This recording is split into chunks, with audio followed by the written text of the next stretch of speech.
Halo, selamat datang teman kreatif. Selamat datang di channel Blacksmith Indonesia Kreatif. Teman kreatif, hari ini saya ingin membuat gantungan kunci dari besi kotak ini. Besi kotak diameter 1,2. Ini panjangnya sudah saya potong 8 cm. Kita akan buatkan dia motif kulit nanas ya teman-teman kreatif. Ini ada alat bantunya, pahat, ini dari Permobil. Ini aja besi as biasa yang untuk melubangi. Nanti kita buatkan tekstur di tengah-tengah ini. Nanti kita pahat dalam kondisi panas ya teman-teman kreatif. Oke, nggak usah lama-lama, langsung kita kerjakan ya.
teman-teman kreatif, ini sudah saya sikat kawat dan sekarang saya mengkikir sisi bagian yang sekiranya runcing atau tajam. Oh iya, teman kreatif, jika teman kesulitan melubangi, teman bisa menggunakan bor ya, untuk lebih praktisnya, lebih mudah.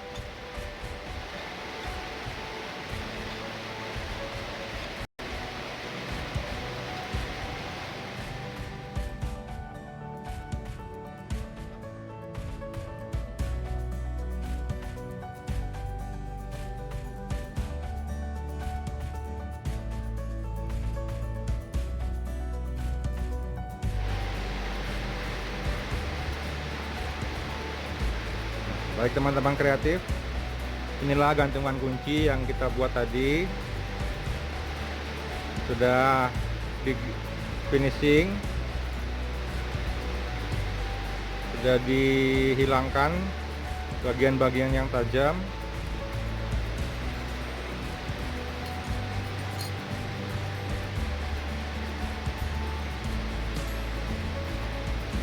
Baik teman-teman, terima kasih sudah menonton channel Blacksmith Indonesia Kreatif. Sekali lagi, jangan lupa like, subscribe, comment, and share. Terima kasih, salam kreatif.